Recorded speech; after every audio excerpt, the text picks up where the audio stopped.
सल्लु अलल हबीब सल्लल्लाहु ताला अला मोहम्मद सल्लल्लाहु अलैहि वसल्लम। मेरे बीच प्यारे इस्लामी भाइयों और मदनी चैनल के नादरीन, इस वक्त हम उस मुबारक पत्थर के पास मौजूद हैं। पता नहीं इसको पत्थर कहना भी मुनासिब होगा कि नहीं, क्योंकि दिखने में तो ये आपको पत्थर लग रहा होगा, लेकिन ये सिर्फ पत्थर नहीं है। एक बार आप तहज्जुद के वक्त शाह कुतुब आलम रहमतुल्लाहि ताला अलैह रात के अंधेरे में घर से बाहर निकले और पैर पे ठोकर लगी, तो आपने कुछ इस तरह इरशाद फरमाया कि क्या मालूम पत्थर है, कंकर है, लोहा है या लकड़ी है, ये ना जाने क्या है।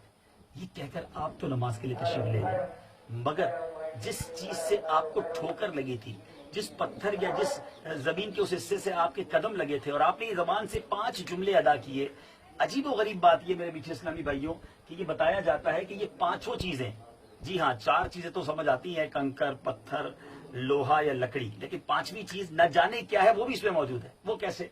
तो ये इंशाल्लाह हम यहाँ के जो मौजूद इस्लामी भाई उनसे पूछेंगे। ये हुजूर पत्थर है, ये पत्थर वाली साइड है, ठीक है। अब आप देख रहे होंगे बिल्कुल चिकना और बिल्कुल क्लियर ये पत्थर है। अच्छा, ये बताया जा रहा है कि ये कंकर है और हाथ भी लगाएं तो ये कंकर की फील देता है, ठीक है। अच्छा, फिर इधर आए तो ये लोहा है, यानी ये आयरन है और इसको निकाल कर भी चेक किया जा चुका है। और ये वाली जो साइड है ये लकड़ी है, ठीक है। अब ये 4 चीजें एक ही जगह में, एक ही पत्थर में मिक्स हैं। और अब बताया जा रहा है कि ये जो हिस्सा है, जरा कैमरा ऊपर से लाइएगा, ये वो हिस्सा है जिसके बारे में बताया जा रहा है कि ना जाने क्या है। यहां से सुना कि अंग्रेज जो हैं लेबोरेटरी के लिए, यहां से सुना है कि अंग्रेज लेबोरेटरी के लिए ये पीस भी निकाल के ले गए और अब तक लेबोरेटरी नहीं बता सकी है कि ना जाने क्या है।